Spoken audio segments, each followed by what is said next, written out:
Hello. Hello. हाँ जी, सभी को नमस्कार। बताइए कैसा रहा कल का दिन?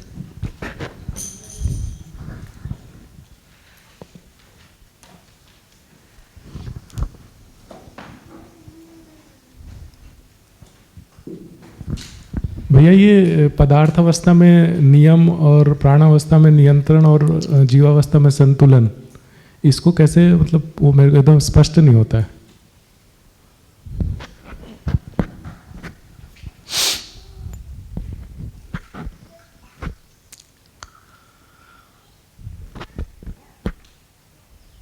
देखिए, कल भी ये चर्चा आई थी कि पदार्थावस्था रूप प्रधान गुण प्रधान। पदार्थावस्था में रूप प्रमाणित है, प्राणावस्था में गुण प्रमाणित है, जीवावस्था में स्वभाव प्रमाणित है। तो ये समझ में आया कि कल ये भी चर्चा हुई थी कि मानव, मैं परिचय करा दूं पहले। हमारे साथ विनोद मांडविया जी हैं। आप गुजरात से हैं और गुजरात में जो भी कुछ फैलाव चल रहा है उसमें सारे शिविरों को ऑर्गेनाइज करने से लेके और आगे की सारी व्यवस्थाओं को सुनिश्चित करने में आपकी एक महती भूमिका है। आपका बेटा ओम मानव तीर्थ में 1 वर्ष के लिए मन बना के आया था। अभी ऐसा लग रहा है कि 3 वर्ष के लिए मन बन रहा है। तो उससे मिलने के लिए और संस्थान और सब लोगों से मिलने देखने के लिए आपका आना हुआ है। 31 को वापस लौट जाएंगे।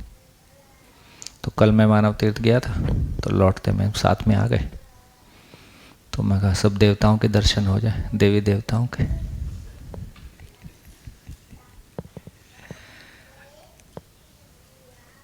हाँ जी। तो कैसे बालमुकुंद भाई, ठीक है तबीयत?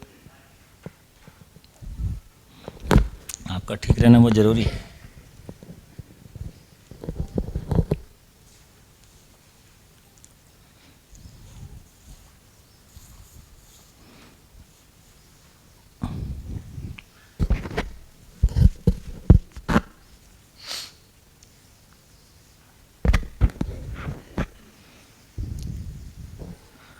हाँ जी।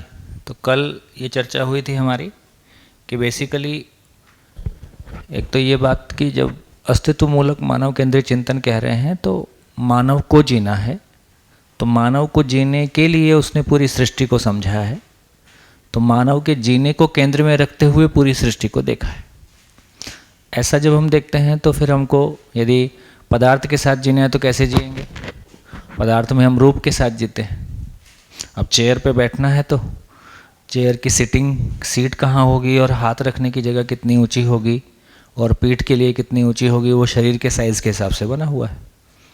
तो पदार्थावस्था के साथ जब भी हम जिएंगे तो प्रधान रूप से हम रूप के साथ में जीते हैं। अब प्राणावस्था के साथ में जीते हैं तो उसमें रूप को अप्रिशिएट कर सकते हैं, लेकिन मूलतः हम शरीर के पोषण के अर्थ में जीते हैं। तो वहाँ उसका गुण शरीर के साथ जो प्रभाव काम करता है उस रूप में जीते हैं। जीवावस्था के साथ में जीते हैं तो जो उनका स्वभाव है क्रूर अक्रूर, है ना। तो जो भी पशुओं के साथ में हम जी रहे हैं तो उनके स्वभाव के साथ, स्वभाव को पहचान के उसके साथ जीना हो सकता है, और मानव के साथ में धर्म सहित होना हो सकता है। फिर दूसरी विधि से कह रहे हैं कि पदार्थ अवस्था में क्या बोला? नियम। नियम का मतलब है कि आचरण की निश्चितता। तो निश्चित आचरण का स्वरूप हमको पदार्थ अवस्था में स्पष्ट दिखाई देता है। यदि पदार्थ अवस्था के साथ जीते हैं तो हम उसके निश्चित आचरण के साथ ही जी रहे हैं, फिर चाहे वो लोहे का है कि किसी और चीज़ का है। कोई भी मशीन में कौन सी मेटल यूज़ करना है, या है ना, तो वो एक भाग है। जब प्राणावस्था की बात कर रहे हैं तो निश्चित आचरण की निरंतरता, निश्चित आचरण की निरंतरता पदार्थ में भी, ऐसा नहीं है कि उसमें नहीं है। निश्चित आचरण की निरंतरता व्यवस्था के अर्थ में है, ऐसा भी पदार्थ में भी है, उसमें भी है। लेकिन निश्चित आचरण की निरंतरता, जहाँ की उस निरंतरता को बनाए रखने के लिए प्रयास हमको स्पष्ट रूप से दिखाई देता है। यदि लोहा देखेंगे तो एक जड़ वस्तु है, तो जड़ वस्तु लोहा जैसा है वैसा रखा रहता है। तो उसमें बहुत आँखों से हम विजिबली देखने जाएं या उसको समझने जाएं तो हमको ऐसा लोहा का अस्तित्व में व्यवस्था का स्वरूप कैसा है, तो हो सकता है उसको देखने में या उसका निश्चित आचरण की निरंतरता लेकिन यदि प्राणावस्था में देखेंगे तो इतने वेरिएबल्स हैं कि वो पानी कम या ज़्यादा होने से प्रभावित होता है, मिट्टी कम या ज़्यादा होने से प्रभावित होता है, उर्वरकता कम या ज़्यादा होने से प्रभावित होता है। इन सब सारी चीज़ों के बावजूद यदि उसके संतुलन को देखेंगे तो उसके बीज में वो सारी संभावनाएं हैं कि एक पौधे के तमाम रूप गुण स्वभाव धर्म को एक बीज अपने आप में मेंटेन करता है और बीज से बीज परंपरा के रूप में बना रहता है। तो जिसको हम कह रहे हैं कि निश्चित आचरण की निरंतरता, तो निश्चित आचरण की निरंतरता को वो बीज विधि से आगे ट्रांसफर कर देता है। इस रूप में निश्चित आचरण की निरंतरता, यदि एक जैसे लोहे के परमाणु को नष्ट नहीं किया जा सकता, लोहा लोहा ही रहेगा, लेकिन इधर तो हम देख रहे हैं कि पौधे के रूप में भी लगातार उसमें तमाम तरह के परिवर्तन होने की स्थितियां दिखाई दे रही हैं। इसके बावजूद भी उन तमाम परिस्थितियों में जो भी उसके लिए अनुकूलता प्रतिकूलता को पहचानते हुए वो बीज परंपरा को बनाए हुए है। भाई हम तो अब खेती कर रहे हैं ना, सृष्टि में तो सारे बीज हजारों साल से हैं। उस सृष्टि ने हजारों बीजों को बनाया है या उस सृष्टि में हजारों प्रकार के बीज बने हैं और उनकी परंपरा भी बना हुआ है। उन्हीं में से कुछ चीज़ों को हमने पहचान के गेहूं के रूप में, चावल के रूप में चुन लिया है। छत्तीसगढ़ में ऐसा बोलते थे कि 36,000 वैरायटी ऑन रिकॉर्ड राइस की है। अब इतने प्रकार के राइस भी हो सकते हैं, ऐसा भी, और उनको एक एक करके पहचाना भी जा सकता है और संभाला भी जा सकता है। तो उस रूप में ये कह रहे हैं कि पदार्थ अवस्था में नियंत्रण प्रमाणित है। जब जो जीवावस्था की बात कर रहे हैं तो उसमें संतुलन प्रमाणित है। संतुलन का मतलब है कि यदि प्रकृति को देखेंगे तो जिन पशुओं की आयु ज़्यादा है उनके बच्चे कम हैं, जिनकी आयु कम है उनके बच्चे ज़्यादा हैं। कुत्ता, सूअर है ना, इनकी आयु कम है तो इनके बच्चे बहुत ज़्यादा होते हैं। हाथी या ऐसे तमाम जिनकी आयु बहुत लंबी है उनके बच्चे बहुत कम संख्या में। या शाकाहारी मांसाहारी का जो संतुलन है, तो ये प्रकृति में संख्यात्मक जो संतुलन की पहचान है वो प्रकृति में हमको उस रूप में बहुत साफ में दिखाई देती। तो यदि हमको उसके प्रमाण के रूप में हम देखना चाहें तो पदार्थ अवस्था में हमको एक तरह का स्वरूप, लेकिन जब ये कह रहे हैं तो पदार्थ अवस्था में नियम भी है, नियंत्रण भी है, संतुलन भी है। प्राणावस्था में भी नियम है, नियंत्रण है, संतुलन है। जीवावस्था में भी नियम है, नियंत्रण है, संतुलन है। लेकिन जब मानव के जीने की बात करते हैं तो मानव के जीने के संदर्भ में क्या चीज़ को हम हाईलाइट कर रहे हैं उस सेंस में कहा गया। बढ़िया, हाँ जी, और बोलिए।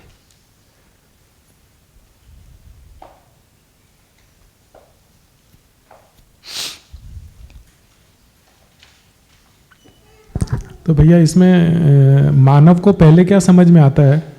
संतुलन, नियंत्रण और नियम में से मानव क्या पहले किस चीज़ को पकड़ता है? देखो, पहले पहचानना होगा तो मतलब ऐसे देखोगे तो बड़ी पिक्चर सामने पहले आ जाती है। मतलब ये प्रकृति हमको व्यवस्था का स्वरूप दिखाई देती है। यदि ऐसे देखेंगे, मोटे स्वरूप में देखेंगे, एक आम आदमी कैसे देखता है? तो एक आम आदमी का क्वेश्चन ये है कि आखिर ये सृष्टि किसने बनाई? क्योंकि ये जैसी बनी है उससे वो आश्चर्यचकित है, क्योंकि ये सब कुछ इतना व्यवस्थित है। तो ऐसे बड़ी पिक्चर में देखेंगे तो ऐसे दिखता है। उसके मूल में जाएंगे तो जितना भी जड़ संसार है उसके मूल में परमाणु है। परमाणु के आचरण की निश्चितता के कारण सृष्टि में आचरण की निरंतरता है।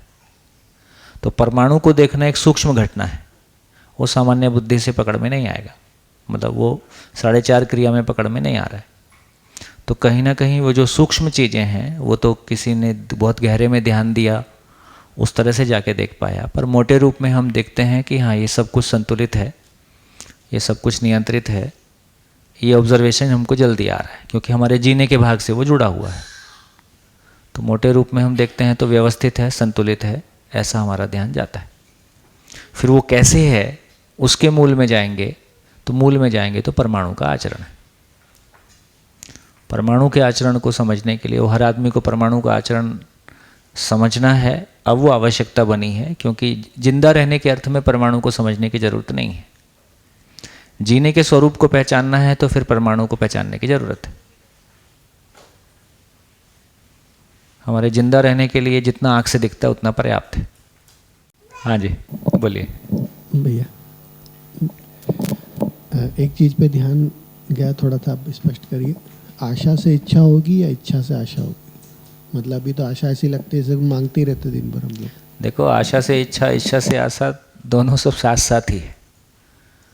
मूल में कहेंगे तो यदि जीवन की बात करेंगे, जब जीवन बिना शरीर के है तो कह रहे हैं कि वो इच्छा विधि से नियंत्रित है। मानव इच्छा से संचालित, जीवन इच्छा से संचालित है। तो जीवन इच्छा पूर्वक ही किसी शरीर को चलाता है।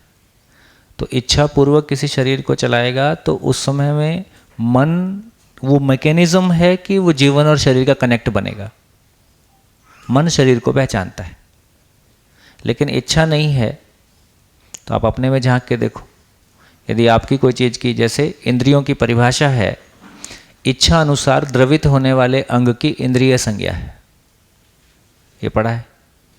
इसका मतलब है कि जब तक इच्छा नहीं है तो हम कोई इंद्रिय को भी, इंद्रिय सुख की तरफ भी हमारा मन नहीं जाएगा। सामने कितनी बढ़िया खाने की चीज़ है, भोगने की चीज़ है, मन नहीं है तो कुछ नहीं होगा, तो इंद्रियां कोई काम नहीं करेंगी। इसका मतलब कि शरीर को चलाने वाली चीज़ मन है, मन को चलाने वाली चीज़ वृत्ति है, वृत्ति को चलाने वाली चीज़ चित्त है, चित्त को चलाने वाली चीज़ बुद्धि है, उसको चलाने वाली चीज़ आत्मा है, और वो अनुभव की रोशनी में। फाइनली ऐसी सेटिंग है। तो इसका मतलब है कि यदि इच्छा नहीं है तो फिर वहाँ आशा भी नहीं है। यदि मेरे को किसी चीज़ को, मान लो इंद्रिय सुख की बात कर रहे हैं, अच्छा नाश्ता है, और मैं कहता हूँ कि मेरी इच्छा नहीं है, बोलचाल की भाषा में बोलता हूँ कि मेरा मन नहीं है, क्योंकि हमारा ध्यान स्वाद पे ज़्यादा है। लेकिन मूल में उसके मूल में स्वाद को भोगने की इच्छा मुझ में ही है, क्योंकि इंद्रियों की परिभाषा है कि इच्छा क्या है ना, इच्छा पूर्वक द्रवित होने वाले अंग। तो यदि इच्छा पूर्वक द्रवित होने, तो इसका मतलब है कि इंद्रियों का नियंत्रण इच्छा के पास है। जीवन इच्छा विधि से संचालित है। जब तक शरीर को चलाने की इच्छा है तब तक चलाएगा, तब तक नहीं इच्छा है तो नहीं चलाएगा। तो जीवन का सब कुछ, सारा मूवमेंट इच्छा गति से है। 4.5 क्रिया की बात करेंगे, उसके बाद की बात करेंगे तो बोध गति से, फिर वो बोध है।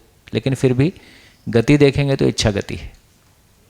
तो इसका मतलब है कि आशा का नियंत्रण इच्छा में है। आशा, मैं कोई चीज़ की आशा करता हूँ तो उसके मूल में उसकी इच्छा बनी हुई है। आशा वो जगह है जहाँ मैं उसको एग्जीक्यूट करने के लेवल पे आ जाता हूँ। जैसे एक बढ़िया सूत्र है इसको समझने के लिए, जीवन में भ्रम होता है, मानव में आवेश होता है। शरीर मर गया तो भ्रमित जीवन भ्रमित रहेगा कि जागृत हो जाएगा? भ्रमित ही रहेगा। तो जीवन में भ्रम होता है। सशरीर भी बिना भ्रम, सशरीर भी बिना शरीर भी। भ्रम कहाँ पे रहेगा?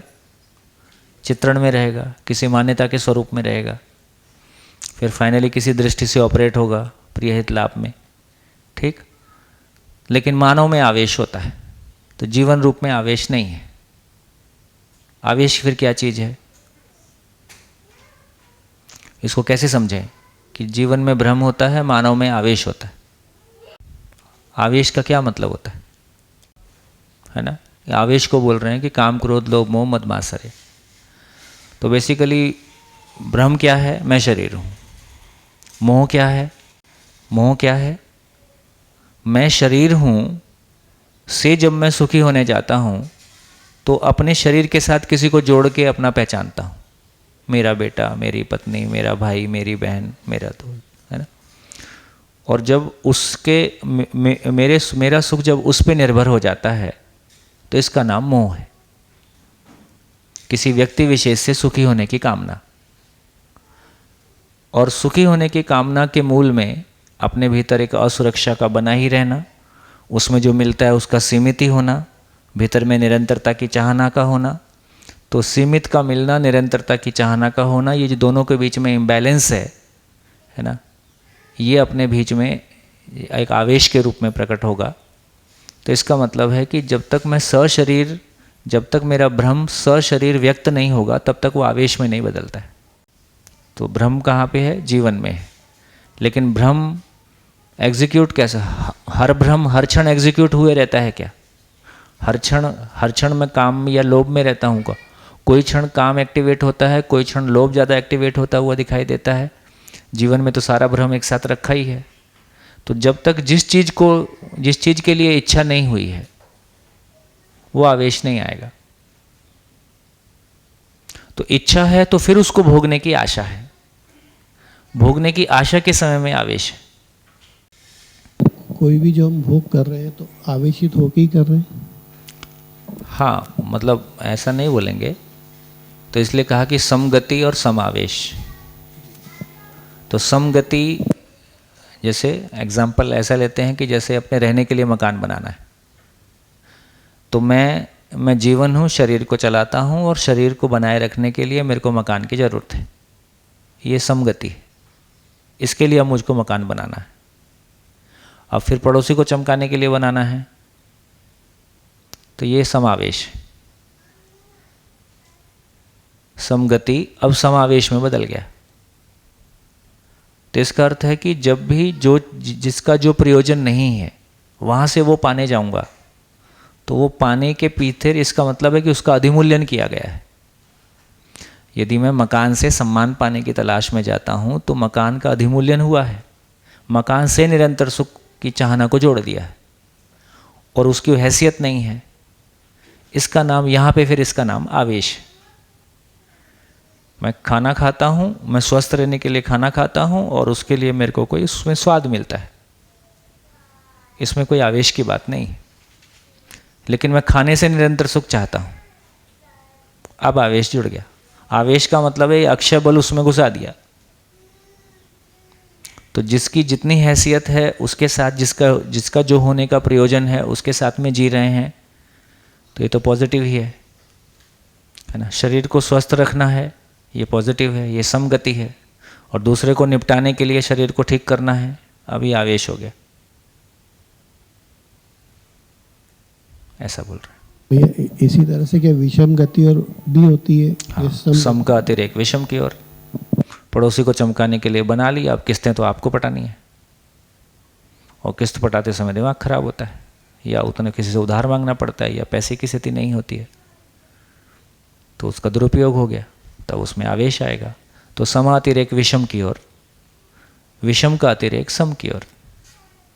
जैसे आपने कहा कि सम गति और सम आवेश होता है, तो विषम गति और विषम आवेश दोनों अलग अलग है, एक ही है? नहीं, सम विषम गति की बात करेंगे तो एक पौधा है, एक शरीर है, किसी उम्र के बाद में वो उसका नाश होना है, वो विषम गति है। तो सम गति विषम गति प्रकृति सहज है, क्योंकि इकाई का नाश होता है, इकाई में परिवर्तन होता है। तो उसका पुष्ट होना सम गति है, उसका शुष्क होना विषम गति है। लेकिन मानव के पास कर्ता पद है। मानव अपने कर्ता पद में जब अधिमूल्यन अवमूल्यन से गुजरता है तो सम या विषम गतियों से गुजरता है, आवेश से गुजरता है। अधिमूल्यन वो समावेश हो गया, अधिमूल्यन वश समावेश हो गया, और जो विषम गति हुई उसमें दूसरा हो गया। तो आशा इच्छा का मतलब इतना ही हुआ कि यदि कोई चीज़ के लिए इच्छा नहीं है तो फिर उसको पाने की आशा भी नहीं। तो नियंत्रण इच्छा पे है। जैसे अभी भी जब हम कह रहे हैं कि शरीर की कोई चीज़, जीवन शरीर से प्रभावित हुआ, मन शरीर से प्रभावित हुआ, अब मन में उसको पाने की आशा आ गई, मन में उसको पाने की आशा आ गई, लेकिन अब मन क्या करेगा? जब तक मन को विचार का सपोर्ट नहीं मिलेगा तब तक मन उसको एग्जीक्यूट नहीं कर सकता है। अब विचार में सपोर्ट देते समय उसमें न्याय धर्म सत्य का अपेक्षा बना हुआ है, तो वृत्ति और इसमें विरोध हो गया, वृत्ति और मन में विरोध हो गया। वृत्ति को कुछ करना है तो उसको चित्त का सपोर्ट चाहिए, चित्त को कुछ करना है तो उसको बुद्धि का सपोर्ट चाहिए। तो ये जो सपोर्ट नहीं मिल रहा है, यही अंतर्द्वंद है। तो बिना इच्छा के एग्जीक्यूट नहीं होगा। कोई चीज़ देख के यह हो गया कि मेरे को ये करना है, लेकिन जब तक उसमें इच्छा नहीं जुड़ेगी तो मन को इच्छा तक पहुंच के इच्छा का समर्थन अपने साथ लेना होगा। जब तक इच्छा उसमें सहमति नहीं देगी तो उसको एग्जीक्यूट नहीं कर सकते। हाँ, इच्छा अभी उसमें मतलब कन्फ्लिक्ट के साथ है। इसलिए प्रॉब्लम इतना ही है कि जब मन शरीर से प्रभावित होता है तो मन वृत्ति का समर्थन लेने की कोशिश करता है। मन से वृत्ति बड़ी चीज़ है, इसलिए पूरा समर्थन नहीं मिलता है। इसलिए वृत्ति से चित्त बड़ी चीज़ है, कंप्लीट समर्थन नहीं मिलता है। इसी का नाम कन्फ्लिक्ट है। लेकिन फिर भी हम तो कई काम कर गुजरते हैं ना। हाँ, कई काम कर गुजरते का मतलब क्या है कि एक तरफ सुखी होने का दबाव है ही है भाई, इंद्रियों से कोई सुखी होने का दबाव है ही है, लेकिन उसके साथ में वृत्ति उसका विरोध कर रहा है कि नहीं ये तो ठीक नहीं है, फिर भी दबाव तो है ही है। उधर इच्छा में चला जा रहा है कि नहीं करना है, उधर बुद्धि समर्थन नहीं कर रहा है, ये उचित तो नहीं है, लेकिन फिर भी सुख का दबाव है। तो सुख का दबाव का मतलब है कि फिर इच्छा में सुख बैठ गया, इच्छा में सुख बैठ गया लेकिन बुद्धि में कंटेंट नहीं है, तो ये तो कह सकता है कि उचित नहीं है, लेकिन उचित उसमें है नहीं, तो फाइनली सुख एग्जीक्यूट हो जाएगा।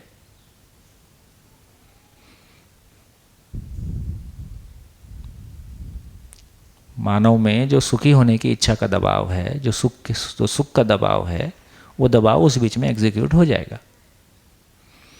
करने के पहले भी आपको पता था कि ऐसा उचित नहीं है, लेकिन जो अपने भीतर में सुख का दबाव है उसको रोका नहीं जा सकता है, इसलिए वो एग्जीक्यूट भी हो जाएगा। जो क्षणिक सुख मिलना है वो मिलेगा, बाद में खराब भी लगेगा, ये सब चलता रहेगा।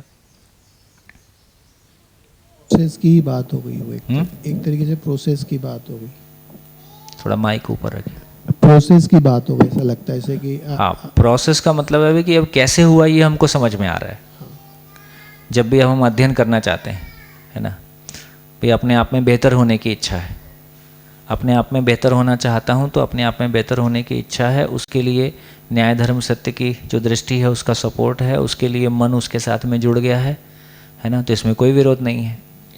बेहतर होने की इच्छा है, लेकिन पता ही नहीं चलता कि बेहतर कैसे होंगे, तो वो करते पता ही नहीं है कि बेहतर कैसे होना है। इसका एक नाम यह है कि मेरे पास सूचना नहीं है, दूसरा नाम यह है कि जो अपने भीतर आवेशों का दबाव है वो कोई चीज़ को सुनने नहीं देता है।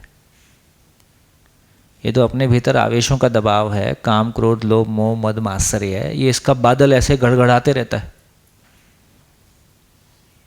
तो अभी स्थिति ऐसी नहीं है कि मान लो आत्मा जागृत हुआ या बुद्धि जागृत हुआ तो उसकी इतनी ताकत है कि उसके बाद तो सब कुछ उसके ढंग से अलाइंड हो जाता है, और बेसिकली वहाँ तक पहुँचे हैं तो इसका मतलब ये बादलों को साफ करते हुए वहाँ तक पहुँचे, तो वो एक अलग स्थिति है। लेकिन अभी इतना है कि अभी हम अपने भीतर कहीं ना कहीं न्याय धर्म सत्य का अपेक्षा है, न्याय धर्म सत्य का अपेक्षा है, और उधर मन में मूल्य मूलक और लक्ष्य मूलक आस्वादन की अपेक्षा है। इस क्रम में हम कोई अच्छा कंटेंट सुनते हैं तो हमको सुनने में पहला काम है कि सुनने में अच्छा लगता है। फिर कोई स्थिति है कि लॉजिकल एक्सेप्टेंस होता है। इसके बीच में बादल बने ही हुए हैं, बीच बीच में बदली आ जाती है, तो फिर वो जो थोड़ी बहुत रोशनी दिख रही थी वो भी ढक जाती है। ये चलता रहेगा। इसके लिए इसी के लिए कहा कि वातावरण, हम एक ऐसे वातावरण में रहें जहाँ की पॉजिटिव प्रभाव ज़्यादा है, ताकि इस नेगेटिव प्रभाव को हैंडल करने के लिए हमको एक सपोर्ट सिस्टम मिल जाता है। वही मैं सोच रहा था कि जो आपने बात, और एक दूसरी बात ये कि देखो, यदि दूसरे की कार देख के हमको कार लेने की इच्छा होती है, दूसरे के कपड़े देख के हमको प्रभावित होते हैं, दूसरे का शरीर देख के हम प्रभावित होते हैं, घर देख के हम प्रभावित होते हैं, तो हम आचरण देख के भी तो प्रभावित होते हैं। ये आचरण बहुत पावरफुल चीज़ है। तो इसका मतलब है कि जिस तरह से मानव अभी परस्परता में जो अच्छा था, जिसने उसको अच्छा माना उसने उसको मल्टीप्लाई किया है। अब तक शरीर सापेक्ष चीज़ों को देख के अच्छा माना था, उसको मल्टीप्लाई किया है। अभी हमको एक बढ़िया खुशहाल परिवार जीता हुआ दिखाई देगा, एक आदमी अच्छे आचरण के साथ दिखाई देगा, तो क्या हम ऐसा होना नहीं चाहेंगे? ये उससे प्रबल हस्तक्षेप है। ऐसे तमाम जो भी लोग इतिहास में पैदा हुए है ना, उनको इतिहास जमाना आज तक उनको याद करता है, वो किसी भी धर्म के हों, किसी भी जाति के हों। तमाम जिनको लोग छोटे जाति मानते थे, उन जातियों से भी कोई महापुरुष हुआ है तो उसको भी सभी लोग वैसा ही मानते हैं, वहाँ सारे बैरियर टूट जाते हैं। तो इसका मतलब है कि वातावरण का मतलब है कि एक ऐसा वातावरण जहाँ कुछ लोग किसी अच्छे आचरण के साथ जीते हैं, कुछ लोग निष्ठापूर्वक किसी अच्छे आचरण में जीने का प्रयास करते हैं। इनको देख के क्यों बोला कि ऐसा भी जीवन हो सकता है? इस उम्र में आने के बाद में बोरियत शुरू हो जाती, क्या करें वही समझ में नहीं आता। रिश्ते नातों से वैसे अकेले हो जाते हैं, और जो वातावरण में जो भी कुछ भोगना और जो भी कुछ घूमना फिरना सबका निचोड़ निकल आता है, और मन नहीं भरता है। तो मन भरने लायक कोई चीज़ मिल जाए, मन भरने लायक कोई वातावरण मिल जाए, तो ये मेरी ऐसी चीज़ हो गई जो अकेले में भी मेरे लिए काम करती है और सबके साथ भी काम करती है। तो इसका इतना ही मतलब हुआ कि हमारे पास जो बदलने लायक चीज़ है कि हम वातावरण को बदल पाएँ। वो हमारे राजन महाराज जी थे, वो कभी लंदन गए थे, तो एक सेंटेंस मेरे को उनका याद रहता है। वो ऑक्सफोर्ड यूनिवर्सिटी गए तो बोले ऑक्सफोर्ड यूनिवर्सिटी में जाके ऐसा लगता है मैं एडमिशन ही ले लूँ, ऐसा जैसा उन्होंने कहा। मैं तो कभी गया नहीं, तो उन्होंने कहा कि किसी जगह जाके ऐसा लगता है बस मैं भी इसी काम में लग जाऊँ। तो जब बेवकूफ़ी वाले कामों में ऐसा मन करता है तो हाय हुल्लड़ वाले कामों में जाके ऐसा मन करता है मैं भी इसमें शामिल हो जाऊँ। तो अच्छे वातावरण को देख के भी लगता है कि यार मैं भी दबा के अध्ययन करूँ। तो फाइनली इतना ही है कि एक अच्छा आचरण हमारे आँखों में स्वीकार हो जाता है, अच्छा आचरण हमारी इच्छा में स्वीकार हो जाता है। ऐसे किसी आचरण को पाने के लिए और कहीं ना कहीं समीक्षा काम करती रहती है कि जो भी कुछ मैंने क्षणिक भोगा है वो पर्याप्त नहीं है। ये जितना क्लियर रहता है उतना मन इधर ज़्यादा लग जाता है, जितना उधर कोर्स बचा रहता है उतना बीच बीच में खिंचता रहता है। और यात्रा है, इसमें कोई सही गलत की बात नहीं है, हर एक को अपनी यात्रा पूरी करनी है। बढ़िया भैया इधर भैया इधर, हाँ भैया के क्वेश्चन से रिलेटेड एक बात है आगे, जो हम अभी कह रहे हैं कि जो सुखी होने की आशा है तो फाइनली तो वो इच्छा से ही है। तो जो हमारी मान्यताएं बनती हैं, अभी हमको एक मान्यता बनती है कि ऐसे चलना है, उसके अनुसार चित्रण बनते हैं। फिर उसके बाद भी ये प्रोसेस तो क्योंकि पैरेलल है, चल रहा है, तो जहाँ पर इंद्रियों का दबाव बनता है और जहाँ एक सही का भी तुलन हो रहा है, तो इसमें हम तुलना कर पाते हैं कि यहाँ सुख तो नहीं है। तो जब अपने अंदर कोई समीक्षा बनती है तो फिर हम उसको क्विट कर देते हैं, फिर हम आगे बढ़ते हैं, नहीं ठीक नहीं है। तो हाँ, इससे तो कहीं एक लेवल नहीं मैं अपनी बात कर लेता हूँ। हाँ। तो इससे एक लेवल में कुछ तो कंक्लूजन निकल रहे हैं ना। और जो आपने कहा कि ये क्रमिक है, तो ऐसा करते करते ये तो बनता है कि ठीक नहीं है, और लेकिन इससे ज़्यादा इम्पॉर्टेंट है कि सुख है कहाँ। हाँ, तो जो सुख कहाँ है उसके लिए चल रहे हैं, फिर ये हमारा साधन है। ऐसा अपने अंदर मंथन कहें या मनन कहें चलता रहता है, तो ये चीज़ों से बचना थोड़ा बस प्रोसेस यही है, ऐसा ही है ना, प्रोसेस यही है। देखो मैं तो अपनी बात कह सकता हूँ, मतलब 91-2 में जब मेरे को चेंज आया है तो मेरे पास कोई दर्शन नहीं था, कोई किताब नहीं थी, कोई महापुरुष नहीं था, ठीक। लेकिन उस समय ये क्लियर हो गया कि ये नौकरी जो कर रहे हैं ये तो सही जगह नहीं पहुंच रही है। तो उस समय का क्लियर कंक्लूजन था कि ये रास्ता वहाँ नहीं जाता है, कहाँ जहाँ जाना चाहिए वो मुझको भी पता नहीं है कहाँ जाना चाहिए, लेकिन ये क्लियर है कि ये नहीं करना है। तो मैं इसको अपने अधिकार पे कह सकता हूँ कि उस समय ये पता नहीं था कि ज़िंदगी में करना क्या है, लेकिन ये नहीं करना है ये इतना तीव्र था कि तमाम विपरीत परिस्थितियों के बावजूद, तमाम जो भी कुछ स्थितियां हो सकती हैं उनके बावजूद निर्णय हो गए। इसका मतलब है कि आदमी के भीतर ये जो समीक्षा वाला पार्ट है, मतलब उससे ये तो निकल के नहीं आया कि करना क्या है, उससे ज़िंदगी तो निकल के नहीं आई, लेकिन जिससे निकलना था उससे निकल गए। ये नहीं करना है ये तय हो गया, फिर क्या करना है उसकी तलाश शुरू हो गई। क्या करना है उसकी तलाश करना फिर हमारी मजबूरी है।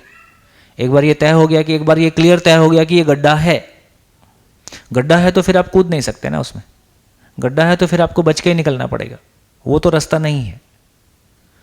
तो जीवन का ही महिमा है कि अपने ही जीवन में जो भी कोई पुण्य बल काम करता है, जो भी कोई, अब मैं इसमें सारी आस्थाएं भी रखता हूँ, जो भी कोई श्रेष्ठ जीवन का सहयोग निर्देशन काम करता है, उनका मार्गदर्शन काम करता है, या उनकी वजह से कोई हमारा मनोबल बढ़ जाता है ना, उन सारी परिस्थितियों को स्वीकारते हुए कि मेरे को ये बहुत क्लियरली पता है कि ये रास्ता आगे नहीं जाता है और रास्ता किधर जाता है ये मुझको पता नहीं है। तो रास्ता आगे नहीं जाता है, यहाँ से हमारा शोध शुरू होता है, फिर वहाँ से हम खोजेंगे, लेकिन फाइनली रास्ता तो खोजना पड़ता है। उसके बावजूद भी जितने हिट एंड ट्रायल किए हैं, है ना, उसमें तो साफ दिखाई देता है कि रास्ते की कोई क्लैरिटी भी नहीं थी, और उसके बाद कई साल बाद तक कोई क्लैरिटी नहीं थी, है ना। और यदि जीवन विद्या नहीं मिलता है तो रास्ता नहीं मिलता है। जो कुछ भी करो वो कोई पॉइंट के बाद खाली हो जाता है। 2-3 साल में कोर्स पूरा हो जाता है। यदि आपके कोई बहुत लालच नहीं है, पैसे का लालच नहीं है, कोई पद का लालच नहीं है, नाम का लालच नहीं है, तो कोई भी रास्ता 3 साल में, मैंने अपनी ज़िंदगी में निबटते हुए कई रास्ते निबटते हुए देखे। तो जीवन में समीक्षा करने की ताकत है। ये जो बात अभी हो रही है कि हाँ अभी जो स्थिति है इंद्रियों को लेके कि ये ठीक नहीं है, ये ठीक नहीं है, लेकिन फिर भी होता है वो, तो इसका मतलब है कि समीक्षा वाला भाग अभी उस स्थिति में मनोबल उतना ताकतवर नहीं हुआ है कि वो एकदम स्टॉप लग जाए। जैसे कई लोग बीड़ी, सिगरेट, पान, तंबाकू, शराब एक झटके में छोड़ देते और ज़िंदगी में दोबारा फिर कभी शुरू नहीं करते। ऐसे भी लोग देखने में आते। तो कोई पॉइंट पे किसी चीज़ के बारे में हमारा मनोबल इतना ऊंचा हो जाता है कि वहाँ फिर वो एक झटके में भी कोई चीज़ छूटती है। कोई लोगों का लंबे प्रयास करने के बावजूद भी लंबा चलता है, फिर कहीं जाके मुक्ति मिलती है। तो दोनों तरह के केस देखने में आते हैं। वो जीवन के मामले में भी देखने में आते हैं, शरीर के मामले में भी देखने में आते हैं। तो खेल अपने मनोबल का ही है फाइनली। यहाँ पर जब हम मनोबल कहते हैं तो यहाँ बल तो इच्छा का काम कर रहा है, वृत्ति में तुलन से ही कुछ चीज़ें ठीक हो रही है। मनोबल तो बोल रहे हैं क्या तो है? जब बोलचाल की भाषा में मन यूज करते हैं तो आशा, विचार, इच्छा टुगेदर है। उसके पीछे वृत्ति बल है, उसके पीछे चित्त बल है। और कहीं उसके पीछे में, मैं नहीं कह रहा हूँ कि साक्षात्कार होगा, लेकिन प्रियहित लाभ का इन सब मामलों में जो तुलन जिसको बोल रहे हैं वो तुलन की ताकत है। तुलन, तुलन, वो मूल में तुलन है। मूल में वो तुलन ही है, तुलन ही है। क्योंकि यदि हम देखेंगे कि 4.5 क्रिया में स्थिति क्या है, भाई स्थिति ही गति के रूप में व्यक्त होगा।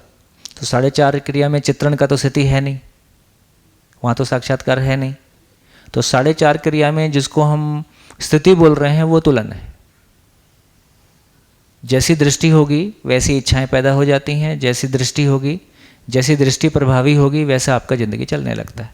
तो 4.5 क्रिया में जो स्थिति है वो तुलन के रूप में। मतलब यहाँ आप ये कह रहे हैं, सिर्फ कंफर्म कर रहा हूँ, क्योंकि चित्त भी पूरा नहीं है, वहाँ चित्रण ही हो रहा है, तो तुलन में ही न्याय धर्म सत्य का एक सूचना है, उसी से जो हो रहा है। तो इम्पोर्टेंट भाग है कि हम न्यायपूर्वक, धर्मपूर्वक, सत्यपूर्वक चलने की जो निष्ठा है, उसी से कुछ हमारी गाड़ी साक्षात्कार तक पहुँचेगी। बस इसको यदि बहुत, जैसे मैं एक क्वेश्चन यदि आप सबके सामने रख सकता हूँ कि जैसे ये तो हम हमारी स्वीकृति में है कि मूल ऊर्जा में जीवन संपृक्त है, मूल ऊर्जा में जीवन संपृक्त है तो आत्मा भी संपृक्त है।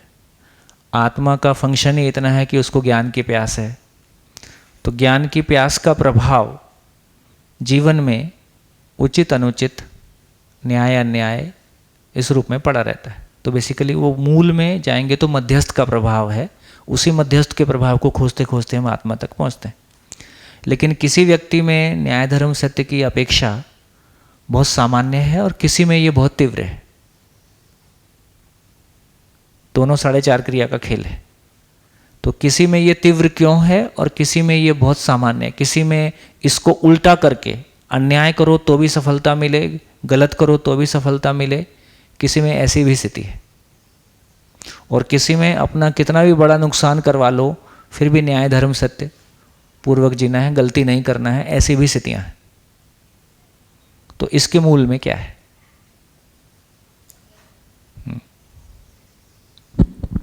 भैया मुझे लगता है ऐसे कि पूर्व संस्कार, पूर्व प्रवृत्तियां, वातावरण और शिक्षा और परिवार जो है, तो ये भी कारण हो सकता है। ठीक, हाँ, बोले बोले बोले। नहीं तो मूल में इतनी बात कह रहे हैं कि फाइनली अपने में ही जितना स्वयं को हमने शरीर, जितने गहरे में हमने स्वयं को शरीर माना है और जितने गहरे में फिर आवेशों का प्रभाव है। तो जिस व्यक्ति में आवेशों का प्रभाव, और वो भी किसी एक आवेश का प्रभाव गहरा, ज़्यादा गहरा हो सकता है, दूसरा आवेश सामान्य हो सकता है, इस तरह के कॉम्बिनेशन भी अलग अलग लोगों में देखने में पाए जाएंगे। लेकिन जिसमें भी आवेशों का प्रभाव जितना ज़्यादा रहेगा उतना ही न्याय धर्म सत्यपूर्वक जीने की अपेक्षा होल्ड पे रहेगी या वो न्यून रहेगी। जिस व्यक्ति में भी अपनी यात्रावश आवेशों को समीक्षित करने की ताकत आ गई कि यार इधर सुख नहीं है, तो सूत्र है कि मानव समीक्षा विधि से आगे बढ़ता है। मानव समीक्षा विधि से आगे बढ़ता है तो कोई पॉइंट पे ये समीक्षा आ गई कि यार ये इसकी लिमिट इतनी है, तो जो यहाँ से खाली होता है तो फिर जो मूल में न्याय धर्म सत्य की अपेक्षा तुलन में बना हुआ था वो तो एक्टिव, वो पहले से वहाँ खड़ा ही है। तो वो सभी में समान है, न्याय धर्म सत्य पूर्वक जीने की अपेक्षा सभी में समान है, लेकिन आवेश का बादल उसको ढके हुए है। तो जिस भी व्यक्ति में अपने पुण्यवश कहो, पूर्व शरीर यात्राओं में जो भी कैरी फॉरवर्ड हुआ उसकी, उसमें कहो, है ना, धीरे धीरे तो जितना ये कम हो जाता है उतनी ये तीव्रता के साथ में व्यक्त हो जाती। और अभी आदमी का जो अच्छेपन का डिज़ाइन है बड़े रूप में जिसको कहा जाए, परंपरा में जिसको अच्छे लोग कहा गया, तो बेसिकली वो मनन है। दर्शन के बिना मनन नहीं होता, ऐसा नहीं है। मनन का मतलब है कि कहीं ना कहीं जीवन में ये समीक्षा हो गई कि प्रियहित लाभ में सुख नहीं है और सुख कहीं और है। फिर वो बाय डिफ़ॉल्ट संवेदनशीलता आता ही है, बाय डिफ़ॉल्ट मानव के साथ और अस्तित्व में ढूंढने की आदमी की तलाश होती है। तो न्याय धर्म सत्य की अपेक्षा उद्घाटित हो रही। मैं जी जैसे ब्रह्मित जीवन में भी समीक्षा होती रहती है, लेकिन वो टिकती कहाँ पे है? हाँ, टिकती इसलिए नहीं है कि उसकी अपनी नहीं है, सूचना है, बाहरी प्रभाव से। मतलब सूचना और स्वीकार होना दोनों अलग अलग है। सिगरेट पीना गलत है, उस पर लिखा ही रहता है, पत्नी बोलती ही है। या मेरे भीतर सुख का दबाव है, इसलिए मैं ये मानते हुए भी कि ये ठीक तो नहीं है, पर मेरे भीतर सुख का दबाव इतना है कि मैं उसके लिए और क्या करूं, तो वो सुख का दबाव मेरे से करवाते हैं। फिर कैसे निष्कर्ष हो जाता है कि ये गलत चीज़ थी? फिर एक समय वही बाद चलते चेंज- चलते जीवन में लगातार अक्षय बल शक्ति है ही है, वो अपना काम कर ही रहा है। तो किसी गलती को मतलब निषेध को निषेध के रूप में स्वीकार सके, वो 1000 बार, 5000 बार, 10,000 बार, ये बार बार ये रिपीटेशन आ रहा है। तो जितने हथौड़े लग रहे हैं उतनी बार वो स्टैंपिंग हो रही है कि ठीक तो यही है, ठीक तो यही है, ठीक तो यही है। कोई पॉइंट पे आके घड़ा भर गया, वहां से छुट्टी मिल गई। देखो, शरीर यात्रा का यही मतलब है। सुनने का काम तो जीवन में, सुनने देखने बोलने का काम तो जीवन में होता ही है। बिना शरीर के भी जीवन यहाँ रह के अध्ययन को सुन तो सकते ही हैं, है ना। लेकिन सशरीर ही निष्कर्ष आता है, क्योंकि भोगने के बाद ही निष्कर्ष आता है। भी शरीर रहेगा तब ना भोगूंगा, और भोगने के बाद निष्कर्ष आया यार क्षणिक है, काम तो चला नहीं, और उतने से क्षणिक को पाने के लिए मेहनत बहुत करनी पड़ी। तो हर बार ये लगता है कि मेहनत बहुत ज़्यादा है, रिजल्ट बहुत छोटा है, मेहनत बहुत ज़्यादा है, रिजल्ट बहुत छोटा है, इससे नहीं चलेगा, नहीं चलेगा, नहीं चलेगा। ये कितनी बार कितनी शरीर यात्राओं में ये धंधा किया होगा। फिर कोई साधना किसी ने पकड़ लिया, किसी ने कुछ पकड़ लिया, जो भी काम करता है करता ही है। हाँ, यात्रा ही है, यात्रा ही है। देखो, जब ये कह रहे हैं कि मानव में जागृति की यात्रा है, तो पदार्थ अवस्था की भी यात्रा ही है। ये पदार्थ एक दिन में संगठित होके प्राणावस्था के अनुकूल नहीं बन गया है। मान लो बृहस्पति अभी धूलिकण के रूप में बोल रहे हैं, तो कितने हजार साल लगेंगे। मून पे पदार्थ अवस्था है, प्राणावस्था प्रकट होने में कितने साल लगेंगे, होगा कि नहीं होगा। तो पदार्थ अवस्था को पूर्ण होने में एक यात्रा लगी, प्राणावस्था को पूर्ण होने में एक यात्रा लगी, जीवावस्था को पूर्ण होने में एक यात्रा लगी, मानव के शरीर को ना, जैसा अभी शरीर है इसको विकसित होने के क्रम में भी एक यात्रा लगी, और मानव की जागृति में भी एक यात्रा है। वो यात्रा सभी जगह लगी।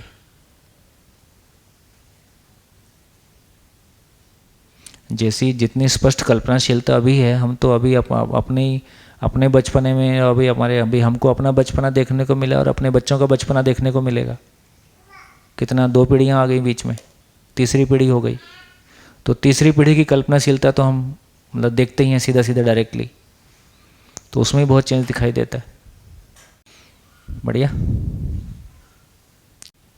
हाँ जी, हाँ हाँ हाँ। कल हम प्रवृत्तियों की बात कर रहे थे, तो जब हम संग्रह असंग्रह की बात करते हैं तो पहले उसको रखा हुआ है असंग्रह, सरलता विद्या की बात कर रहे हैं। तो ऐसा समझ में आ रहा है कि असंग्रह क्योंकि संग्रह वस्तुओं से जुड़ा हुआ है, तो असंग्रह कहने से वो आसक्ति खत्म होती है कि उन चीज़ों से आसक्ति ना हो, ये कुछ समझ बनती है सूचनाओं से, और वो छूटता है। तो एक एंगल से ये दिखता है कि असंग्रह ये तो फिर रोज़ कुआं खोदो रोज़ पानी पीने वाला काम हो गया।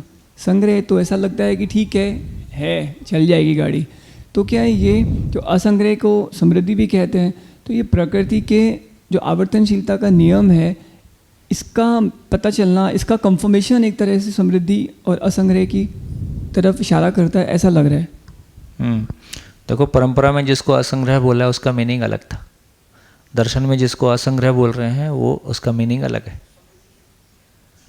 असंग्रह जो समृद्धि ही है, दर्शन में समृद्धि ही असंग्रह। परंपरा में ये था कि न्यूनतम में कुछ भी नहीं रखना और फिर भी काम चलेगा। मैंने ये प्रयोग व्यक्तिगत किया हुआ है ना। तो जब मेरे को गायत्री परिवार का साहित्य पढ़ने को मिला है, 91 की बात है, तो मैंने उसमें पढ़ा कि वो असंग्रही होने से प्रकृति आपका ख्याल रखती है, ऐसा उसमें एक लाइन लिखा हुआ था। तो मैं कहा यार ये तो नौकरी करते हैं, नौकरी वाला तो पैसे देता है, ये तो बात ठीक है, भाई नौकरी हम करते ही थे तब। असंग्रह हो जाने से आप यदि असंग्रही हो जाते हो तो अस्तित्व में ये व्यवस्था है कि वो आपका ख्याल रखती है। मैं यार गजब का सिस्टम है। तो मैंने इसको निर्णयपूर्वक प्रयोग किया। तो जो मेरे पास सारे संसाधन थे, है ना, उसमें पत्नी के गहने से लेके मोटरसाइकिल, कार, लैपटॉप तो उस समय था नहीं, वो कंप्यूटर होता था, और जो भी पैसा था सब इन्वेस्ट किया, सब समाज में लगा दिया।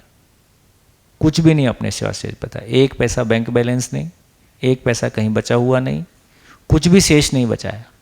और मैंने ये प्रयोग निर्णय पूर्वक किया कि ऐसा करके देखते हैं ऐसा होता है क्या। हाँ ऐसा हुआ तो सही ऐसा हुआ तो सही, एकदम जीरो, शून्य में। तो वो एक दूसरा लेवल है। मैं एक तो जब हम परंपरा की बात करते हैं ये एक बात है, लेकिन वो कोई ऐसी चीज़ नहीं है जिसको मल्टीप्लाई कर सके।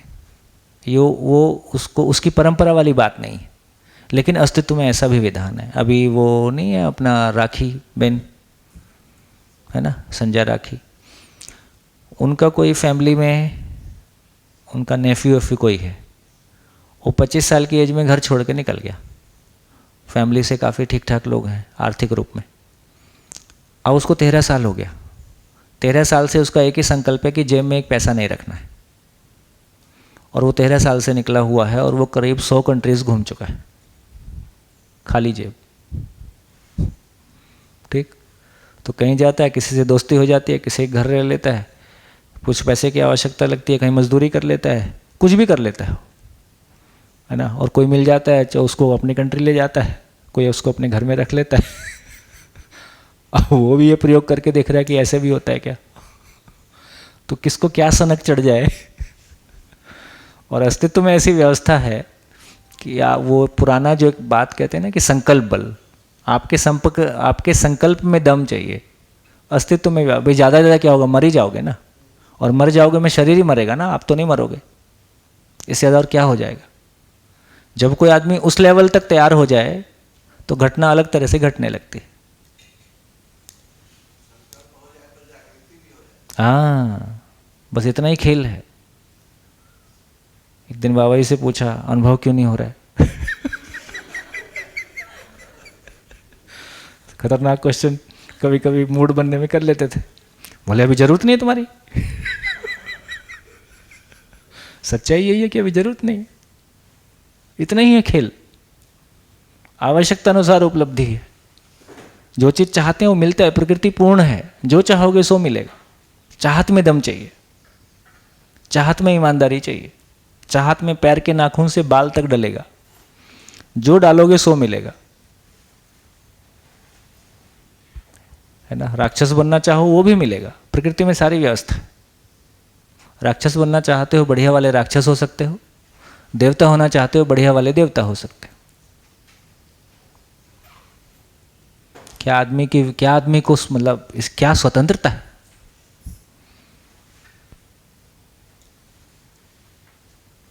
बस ये संकल्प बल है और कुछ नहीं।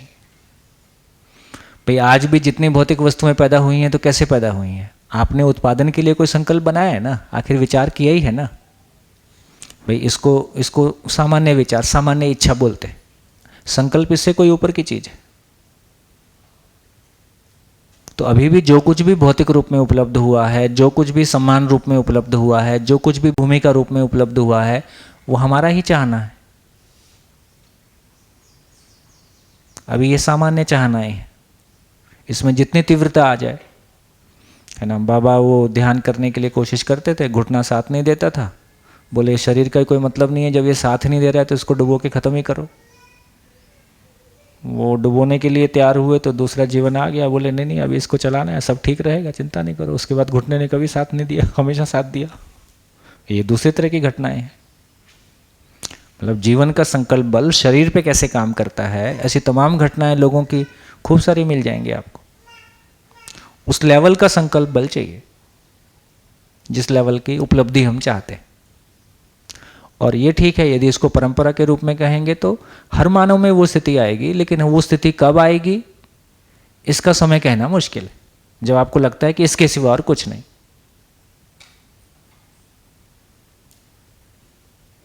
ये तो आपने परंपरा के ढंग से आंसर दिया।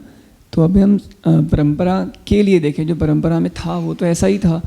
तो अभी हम देखें तो आवर्तनशीलता के नियम पर भरोसा होने से हम असंग्रह की तरफ बढ़ते हैं, समृद्धिपूर्वक जीते हैं। फिर अस्तित्व के प्रति विश्वास, स्वयं के प्रति विश्वास में वो सारा कुछ आ गया कि एक मानव के जिंदा रहने के अर्थ में जो कुछ भी उसकी आवश्यकता है प्रकृति में उससे बहुत अधिक उपलब्ध है और मानव में उत्पादन करने की क्षमता है। तो ये यहाँ से वो असंग्रही हो गया, मतलब परंपरा के रूप में कहेंगे तो ऐसा, जिसको समृद्धि का भाव कह रहे हैं। आवश्यकता की पहचान, आवश्यकता से अधिक उपलब्धि का भाव। और परिवार की आवश्यकता परिवार में परिभाषित होती है, व्यक्ति के लिए नहीं कहा जा रहा है। एक परिवार में अपनी आवश्यकताओं का चिन्हित होना, परिवार के स्वरूप में आवश्यकता से अधिक उत्पादन के भाव में जीना, और ये मुश्किल काम नहीं है। जो मुश्किल हुआ है वो अभी की अव्यवस्थाओं के कारण है। बेटे को एडमिशन दिलाना है तो आप पता चले आपको 10 लाख रुपए खर्च करना पड़ेगा। तो ये सब जो अव्यवस्थाएं हैं उनके चलते स्थितियाँ थोड़ी सी अलग तरह की होती हैं, अदरवाइज तो क्या। आदमी की यदि आदमी की क्षमताएं देखोगे तो बहुत ज़्यादा है ना। वो कन्फ्यूज़न में, कन्फ्लिक्ट में, भूतकाल के पीड़ा, वर्तमान से विरोध, भविष्य की चिंता में, अपनों के अपने में जूझने में, अपनों से जूझने में। नहीं तो हम जहाँ जहाँ से आए हैं वहाँ कौन सी रोटी खाने की कमी थी। आज हमारे गांव का मकान गिर गया है, शहर का इतना बड़ा गांव का दूसरा मकान जिसमें कि एक हाई स्कूल चल सकता है वो भी खाली पड़ा है, पूरी ज़मीनें खाली पड़ी हैं, करने वाला तो कोई नहीं है।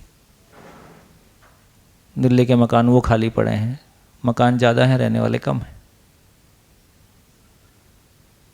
तो इसका मतलब है कि हम क्यों भाग रहे, सब क्यों भाग रहे? क्योंकि हमारे भीतर में वो सुकून नहीं है, हमारे अपनों के साथ वो सुकून नहीं है। तो यदि उतना हो जाए तो बहुत आराम से जिया जा सकता। कम से कम भारत देश तो ऐसा है जहाँ कोई क्वेश्चन ही नहीं है। ये सब जितनी सारी चर्चाएं हैं इनकी सबकी किसी की ज़रूरत ही नहीं।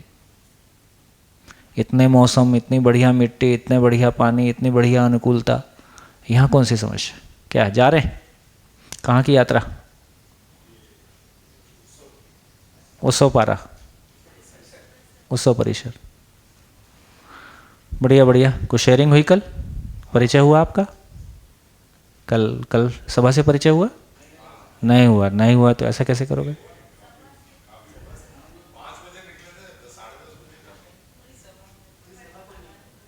शेयरिंग कर दो, कुछ अच्छा रहेगा, परिचय हो जाएगा कम से कम। माइक दे दो। सुविधा का अच्छा, तो बेसिकली ये है कि जैसे पिछला शिविर हमने हापुड़ में किया तो उस वक्त मैंने कहा था कि जो 40 साल 50 साल में जो चेंज करते आए हैं उसको अब शब्द मिल रहे हैं।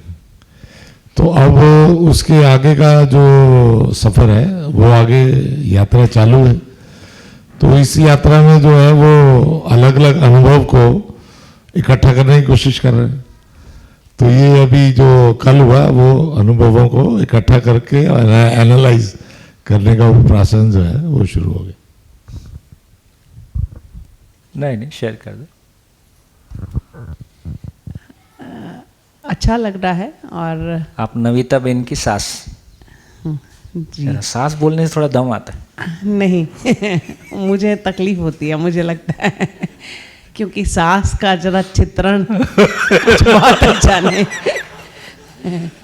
एक था बहन ने बहुत उसका नाम खराब किया, एक था कपूर से मेरा मतलब था। तो मैं ठीक बात है। तो बेसिकली बच्चों को देख रहे हैं, बच्चे सब कुछ होते हुए सब कुछ छोड़ के आए तो पहले तो कुछ एहसास हुआ कि ये भगोड़ापन है। सच में बता रही हूँ कि ये क्या बात हुई, घबराने की क्या बात है। ऐसे चैलेंजेस तो आते हैं आम जिंदगी में, हमारे भी आए, हमने झेला, हम आगे बढ़े। और सच में पूछें तो अपनी ज़िंदगी से कुछ ऐसी शिकायत भी नहीं थी और हमेशा ही एक फीलिंग ऑफ ग्रैटिट्यूड के साथ रहे कि जितनी समझ है, जितनी अकल है, उससे बहुत ज़्यादा मिला। और क्योंकि वो कृतज्ञता का भाव था, शायद दुख इसलिए कम रहा। बहुत बढ़िया। हर चीज़ में कृतज्ञता दिखी, हर चीज़ में सुबह उठने से लेके शाम तक यही सोचते थे कि सब अच्छा है। तो उसमें ये है कि बहुत नेगेटिव थे नहीं, तो पॉजिटिविटी में दुख का भी इतना नहीं पता लगा। और अब शायद नियति को कुछ ऐसा मंजूर होगा कि जो इनको अपने आप वहाँ तक पहुँच गए, एक बैकग्राउंड इनका बन गया है, हाँ, अब अगले धक्के की ज़रूरत है। बहुत बढ़िया। तो वो बच्चों को वहाँ से उठा के यहाँ ले आए, तो वो ट्रांजिशन भी शायद हमारा आसान हो जाएगा। ये थोड़ा बैकग्राउंड बना लेंगे, इनको देखेंगे जब लगेगा, क्योंकि इनके आचरण में चेंज लगेगा या ये लगेगा कि हाँ इनको कुछ ऐसा खास मिल रहा है, तो हम लोग भी इस तरफ चल पड़ेंगे। तो अच्छा लग रहा है, वैचारिक रूप पे तो बहुत ही अच्छा लगता है। और हार्मनी की जो बात है मुझे बहुत छूती है वो, हाँ, क्योंकि निरंतरता तो नहीं थी सुख की। बस बस बस। कुछ कुछ करते थे, कभी भोग लिया, वहाँ से बोर हुए तो कुछ सोशल वर्क कर लिया, फिर वहाँ से बोर हुए तो फिर कुछ उस तरफ चले गए। तो वो निरंतरता तो नहीं ही थी सुख की, और खुद को बिजी रखते थे ताकि वो वाला एहसास खालीपन का ना हो। तो कुछ मुझे लगता है कि वो खालीपन तो रहता है हर किसी की जिंदगी में। वो रहेगा ही, देखिए उसकी तो अपनी सीमा है। देखिए सुखद ये है कि मेरे को लगता है कि सभा का परिचय उस रूप में है कि नहीं। नविता बेन से आपको लोग का परिचय ज़्यादा नहीं है। नविता बेन दिल्ली में है, और दिल्ली में जो हैप्पीनेस कैरिकुलम और दिल्ली गवर्नमेंट का पूरा प्रोग्राम चला उसमें काफ़ी मेहनत किया। और जीवन विद्या से मन बनने के बाद में ये एक सुखद संयोग रहा कि मैं नाम बोल रहा हूँ, विनायक भाई, कोई एक संयोग में विनायक भाई से इनकी मुलाकात हो गई और दोनों ने आपस में मिलकर शादी के लिए तय किया। और मम्मी पापा, मदर जो है दिल्ली गवर्नमेंट में टीचर रहीं, लेकिन चोपड़ा जी अपने जॉब और बाकी के संयोग में घाना, नाइजीरिया, घाना वगैरह रहे, और वे भी दिल्ली की जॉब छोड़ के अपना घाना चली गईं। और इनकी शादी होने के बाद नेचुरल है कि माँ बाप को लगता ही है कि क्या विनायक भी काफ़ी सारा वहाँ पे मार्केटिंग और ये सारी जॉब इंटरनेशनल लेवल पे करते हुए MBA जो कुछ भी किया, लेकिन कहीं भीतर से एक तलाश थी कि कुछ एक अच्छी ज़िंदगी मिले। और नविता बेन से शादी होने के बाद नेचुरल है जीवन विद्या से एक्सपोजर होना ही था।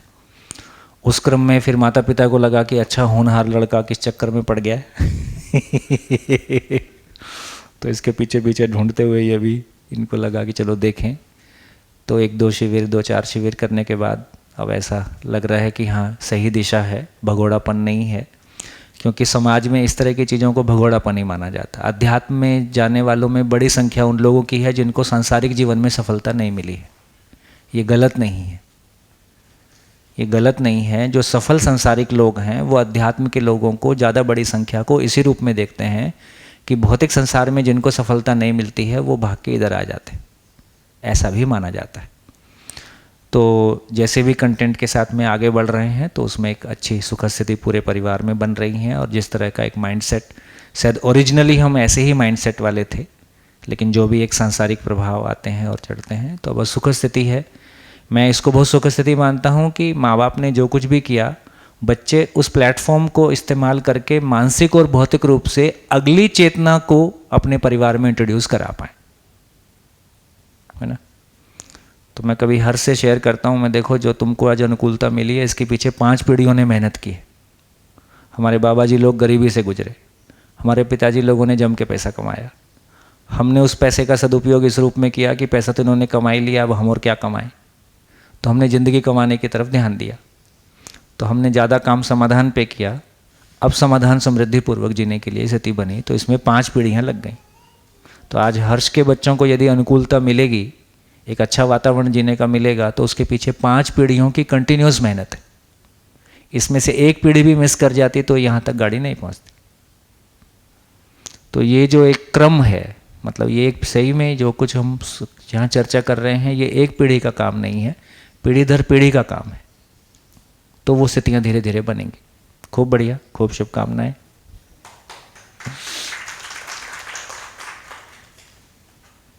है ना, इस उम्र में आके माँ बाप बच्चे सब दोस्त हो जाएं।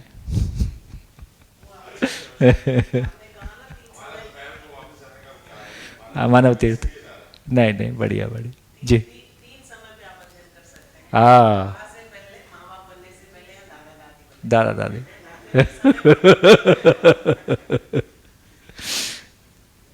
खूब बढ़िया जी जी, बढ़िया बढ़िया, नमस्कार, मिलेंगे।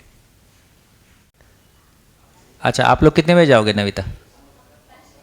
लंच के बाद जाएंगे ना, फिर गाड़ी में जगह है तो बस, तो वीणु भाई साथ में चल देंगे, बस बस बस बस बस, बढ़िया बढ़िया बढ़िया बढ़िया, तो अपन बात कर लेंगे। हाँ हाँ जी। एक तो ये कि जैसे अभी हम लोग पहले दिन से ही बात कर रहे हैं कि चित्त शुद्धि की और अध्ययन की तरफ बढ़ने की एक कैसे पठन होगा, तो उसी की कड़ी में आपने अभी बोला कि बाबा जी से जो बात हुई कि अनुभव के लिए आवश्यकता नहीं बनती है, तो इसमें ये प्रश्न बनता है जैसे आप इतने लंबे समय से अभी लगे, तो क्या अभी, क्योंकि आपको सूचना भी पूरी ऐसे ही है, हम लोग तो फिर भी भटकते रहते हैं, तो अभी गैप कहाँ आता है जो कि हमारे लिए वो मार्गदर्शन हो जाए कि हाँ किस एक्चुअली गैप नहीं है, वो गैप नहीं कहा जाएगा, उसको ये कहा जाए कि जैसे जर्नी है, जर्नी का मतलब है कि जैसे, मतलब ये 2-3 तरह की जर्नियाँ हैं। जैसे एक जर्नी को हम समझ सकते हैं कि भोगवादी जर्नी है, एक जर्नी वो है। दूसरा एक जर्नी है जिसको हम कहें कि सामाजिक यात्रा की जर्नी है, जैसे हम लोग की जर्नी सामाजिक यात्रा वाली जर्नी है। कुछ लोगों की जर्नी बहुत साधनात्मक और तात्विकता वाली जर्नी है, जिसको कोर में समझना है कि भैया ईश्वर कैसे काम करता है, ईश्वर क्या है, मैं बस वो आत्मा और ईश्वर को समझना चाहता हूँ, ये तात्विकता वाली जर्नी है। तो तात्विकता वाली जर्नी एक तरह की जर्नी है जिसमें व्यावहारिक पार्ट छूटा रहता है। सामाजिकता की जर्नी वो जर्नी है कि जब तक सामाजिकता से तृप्ति नहीं मिलेगी, तो चूंकि चित्त ने कहीं गहरे में सामाजिकता को स्वीकारा हुआ है, तो उसके वो कोर्स पूरा करने के बाद वो आगे जाएगा। तो इसका व्यावहारिक पार्ट स्ट्रांग रहेगा और धीरे से आगे के लिए तात्विक पार्ट में जाएगा, और भोग वाला तो फिर नेचुरली आएगा ही। तो इसका मतलब है कि जिस तरह की सामाजिक अव्यवस्था को देख के और सामाजिक अव्यवस्था को दूर करने की हमारी कोई चित्त में स्वीकार्यता बनी, और ये एक जर्नी से नहीं हो रहा है, ये पीछे की कोई जर्नी भी हम ऐसे ही करते आ रहे हैं। तो इसका मतलब है कि वो जो जर्नी है वो अपने आप में इस रूप में ही जाएगी कि जिसको कहना चाहिए कि मान लीजिए जैसे हमको कोई दर्शन मिला, तो उस दर्शन को हमने अपने में प्रयोग करके देखा, परिवार में प्रयोग करके देखा, और जो जीने के लायक अनुकूलताएं बन गई, जो अनुकूल स्थितियां बन गई, अब उसी अनुकूलताओं को समाज के साथ प्रयोग करके देखा, राज्य के साथ प्रयोग करके देखा। तो ये राज्य के साथ प्रयोग करने में, समाज के साथ प्रयोग करने में हमारे साथ भी प्रयोग हो रहा है। तो अस्तित्व के प्रति विश्वास से स्वयं के प्रति विश्वास, स्वयं के प्रति विश्वास से अस्तित्व के प्रति विश्वास, ये कंटिन्यूअसली बढ़ता जा रहा है।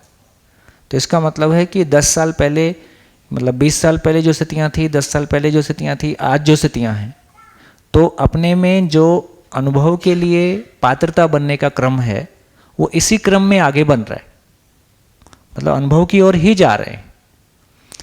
लेकिन जाने का जो क्रम है वो सामाजिकता सहित है।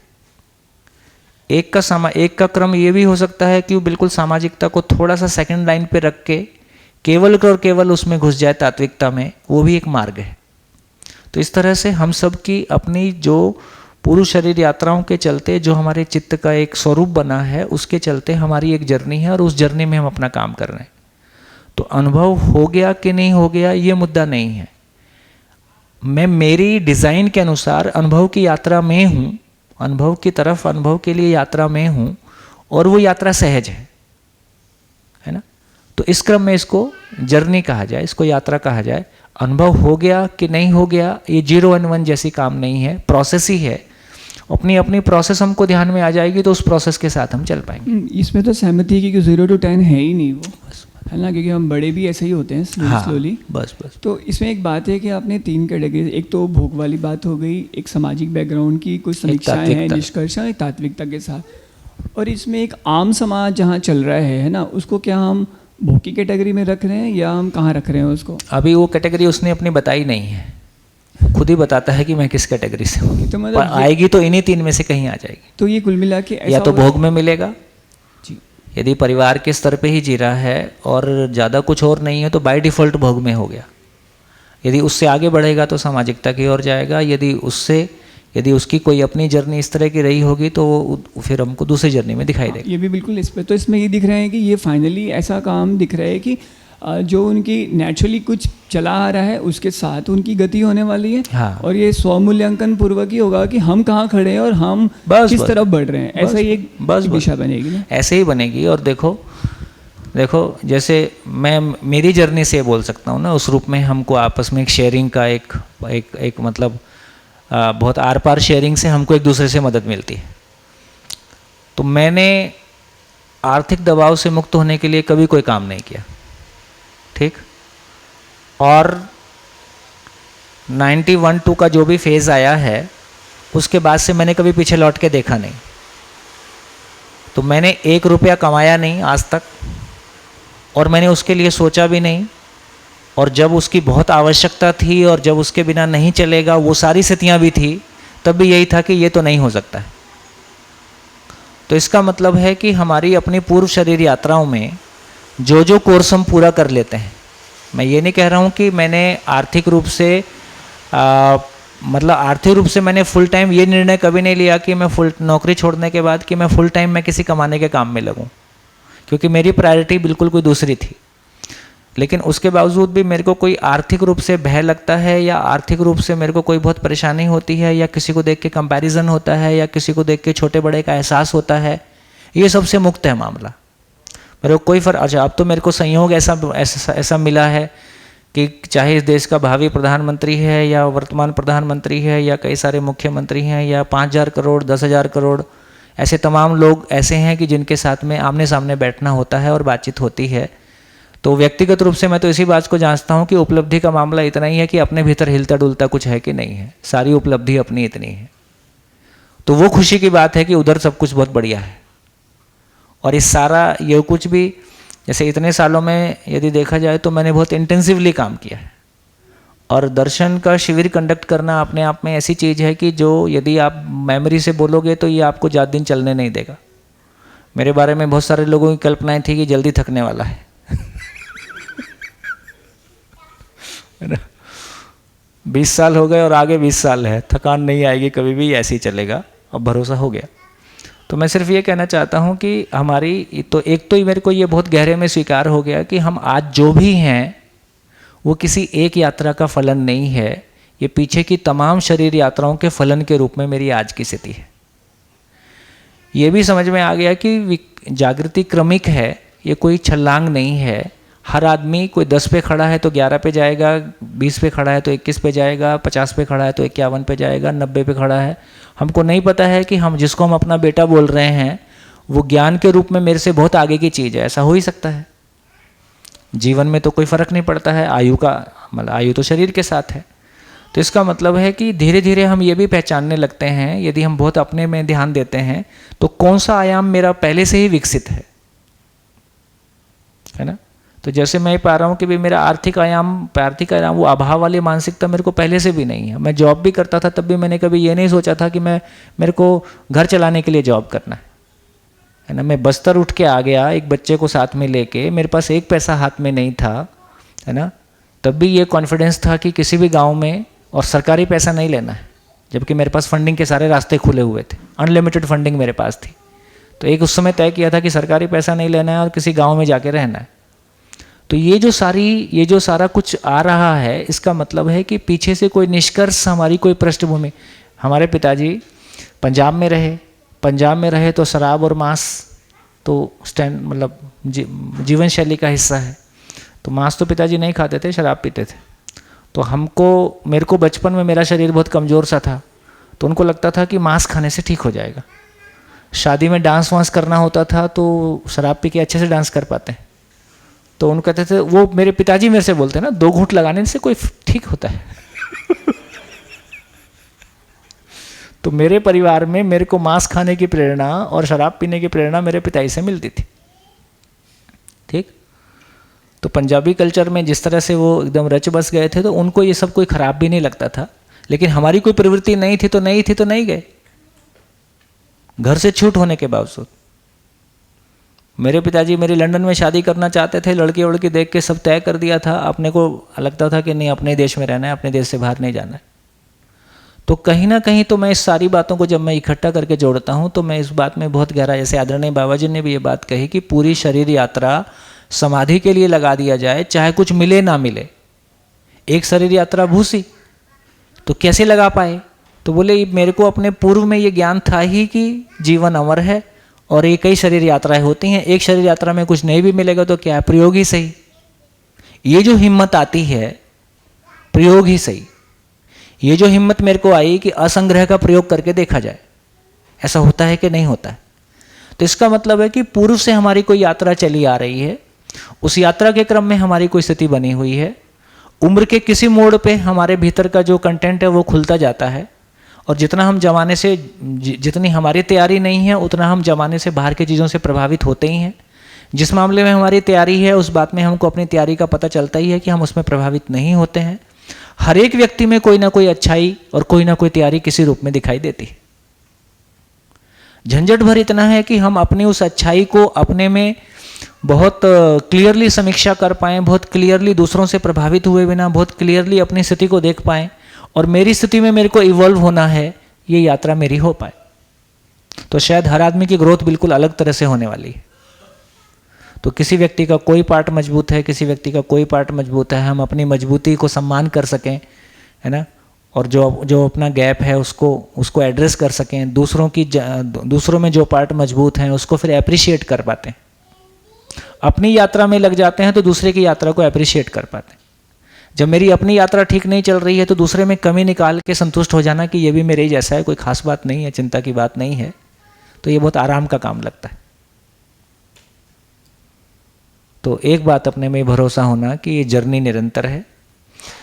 इस जर्नी में हम सब की कोई, है ना, आवेश के रूप में कोई स्थितियां हैं, है ना, उन आवेश के रूप में कोई स्थितियां हैं, और अच्छाई को छूने की कोई कामना हम सबके भीतर है।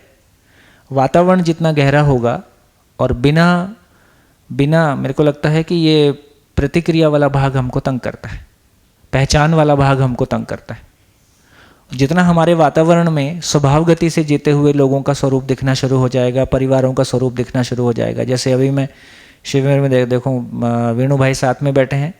वेणु भाई एक परिवार हो गया है सूरत में, जिसको मेरे को लगता है कि एक परिवार में से, अभी आप सुबह हमारी चर्चा हो रही थी कि पूरी आपके कुटुंब में से केवल अब 2 लोग बचे हैं। कितने लोग शिविर कर लिए? पूरे कुटुंब में से कितने लोग होंगे? सारे हैं 18 लोग पूरे कुटुंब के आ गए, और आपकी मित्र मंडली में तो फिर बड़ा हिसाब किताब हो गया। ठीक है, तो दिल्ली की एक फैमिली हो गई। अभी जो राजस्थान में शिविर था उसमें 2 परिवार थे, दोनों परिवारों से 25-25 लोग एक साथ थे। एक परिवार से 25 लोग एक साथ, और ससुराल पक्ष भी, समधन का घर और समधी का घर, और तो ऐसे सब ने मिला लिया है सब कुछ। तो लोगों में ये बहुत पॉजिटिव मैसेज जा रहा है कि हम परिवार के रूप में एक हो सकते हैं। तो जो हम लोग में से, जो हम पुराने लोग हैं, जो हम लोग जूझे, तो हम लोग जूझे इस बात के कारण कि हम अपने परिवारों को नहीं जोड़ पाए। या हम जब लोग यात्रा कर रहे थे तो हम ही एक ऐसी यात्रा में थे जिसके बारे में हमारी बहुत क्लैरिटी नहीं थी कि दर्शन क्या है, गाड़ी किधर जाएगी और क्या स्वरूप फाइनली लेगा। लेकिन अब जब शिविर आगे बढ़ रहे हैं तो लोगों को ये भरोसा हो रहा है कि परिवार को जोड़ के रखने वाली एक कस्टम, राजस्थान के शिविर में कस्टम ऑफिसर था, पदवत तो क्या था मेरे को पता नहीं है, नहीं, एक कस्टम ऑफिसर उन्होंने भेजा था। अब वो कस्टम ऑफिसर ऐसा है कि जिस एयरपोर्ट पे उसकी ड्यूटी होती है उससे, वहाँ से अपराधी अपना टिकट ही नहीं कराते उनको तो पता है कौन बैठा है इन्हें किस केस में जाना पड़ेगा। उसने दूसरे तीसरे दिन, ये सब यहाँ से निकाल देना ना बाद में, उसने तीसरे दिन, हाँ यदि अभी थोड़ा ऑफ कर दो, थोड़ा सा पर्सनल शेयरिंग है। दिल्ली का भी देख रहे हैं, या सूरत का भी, सब जगह का देख रहे हैं। अभी मान लो राजस्थान शुरू हो रहा है, तो एक समय था जब इस बात का प्रभाव कम था और हमारी भी अपनी यात्रा थी। अब जैसे जैसे लोग मल्टीप्लाई हो रहे हैं, जैसे जैसे वातावरण में स्वीकार्यता बन रही है, वैसे वैसे अब लगता है कि चीज़ें बहुत आराम में आ जाएंगी। जो काम अभी बहुत मेहनत करके बहुत मुश्किल से होता हुआ दिख रहा है, अभी फिजिकल चीज़ों को सेटल करने में कितनी मेहनत लगती, ये समाधान को सेटल करना और अपनी आजीविका को सेटल करना, जिस विधि से हम चल रहे हैं, दोनों एक जैसे काम है, दोनों में कम मेहनत नहीं लग रही है। नहीं, परिवार बाहर शिक्षा के काम से जाएं।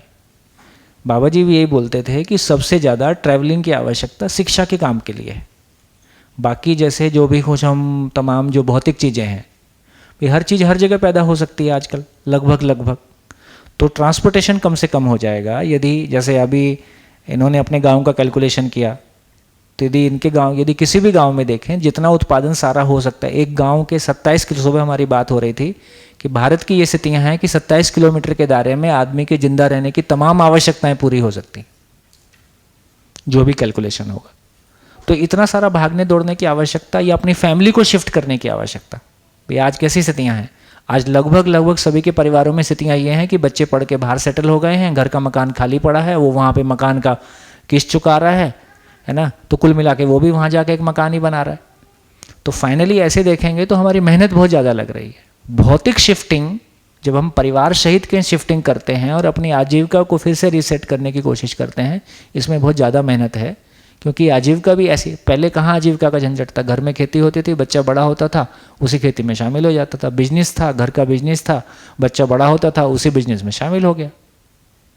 तो जिन चीज़ों के लिए हम जूझ रहे हैं उसके लिए तो वो कोई श्रम ही नहीं कर रहा था। आज जिन चीज़ों के लिए हम जूझ रहे हैं उसके लिए तो कोई श्रम करने की जरूरत ही नहीं थी। तो जिंदगी की ज़्यादा समय जिंदगी क्रिएट करने में लगे या ये तमाम भौतिक चीज़ों को सेटल करने में लगे। अभी ज़्यादा ऊर्जा देखेंगे तो माँ बाप का कहीं मकान है, बच्चा कहीं नौकरी कर ले रहा है, वो भी एक मकान बना ले रहा है, वो भी एक गाड़ी लेता है, गाड़ी मकान की किस्त चुकाने में ज़िंदगी निकल गई। तो ज़िंदगी कहाँ क्रिएट हो रही।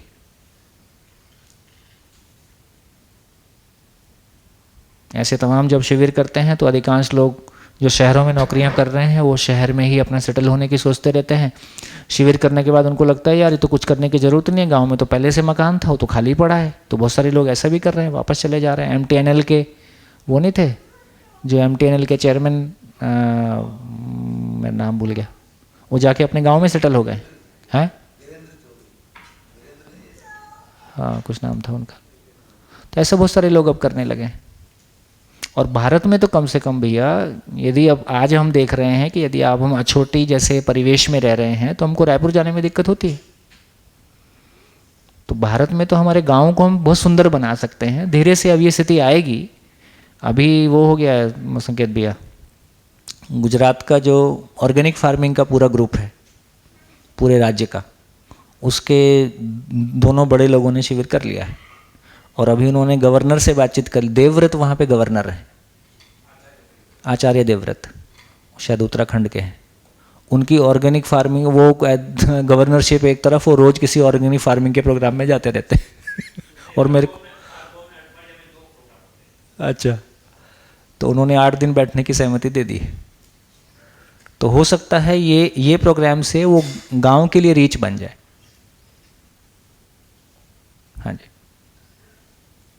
एग्जैक्टली जो वो प्रश्न बना वो एक सपोर्ट करता है कि हम अध्ययन की तरफ बढ़ रहे हैं। क्योंकि अक्सर समीक्षाएं बहुत कड़ी हो जाती है, ऐसा लगता है कि जो समझने के लिए आए हो बिल्कुल नेस्ट जैसे ही हैं और जो समझाने में लगे हैं वो बिल्कुल पूरे पड़ गए। तो इसलिए वो क्वेश्चन बना कि फाइनली जो हम सब साथ साथ है तो कौन कैसे अपनी जर्नी में आगे बढ़ रहा है, तो उससे एक बल बढ़ता है कि हमको कैसे और किस तरफ बढ़ना है। बिल्कुल ठीक, बिल्कुल ठीक। देखो ये तो वो जर्नी है ना जिसमें 2 ही कैटेगरी हैं, अनुभव संपन्न और बिना अनुभव। तीसरी कैटेगरी यहाँ है नहीं। तो इसमें कोई गुरु शिष्य की कैटेगरी नहीं है किसी भी तरह से। तो या तो कोई घोषणा करे कि वो अनुभव संपन्न हो गया है, तो फिर 2 कैटेगरी हो गई, अनुभव संपन्न और बिना अनुभव। बिना अनुभव के सभी यात्री हैं, साथ साथ हैं। इतना ही होता है कि पीयर लर्निंग हो ही सकती है, एक दूसरे के लिए सहयोगी हो ही सकते हैं। और आपको पहचानना है कि आपके लिए कौन सहयोगी है कि नहीं है, जिसकी आपकी स्वीकार्यता हो उसके साथ मिलकर आपकी जर्नी पूरी कर लो, क्या फ़र्क पड़ता है। तो ये बहुत आराम का काम है। चलिए आगे चलते हैं। 10 तक हुआ। अच्छा पूरे नहीं कराए, मैं तो सोच रहा 17 हो गए होंगे।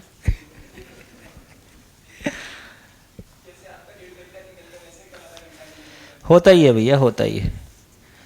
देखो मेरा फिर भी यही कहना है कि फाइनली सारा खेल इस बात का है कि अपने भीतर इन चर्चाओं से, इस तरह के सारे सत्संग से एक तीव्र इच्छा कैसे पैदा हो जाए कि मेरे को आर पार करना है।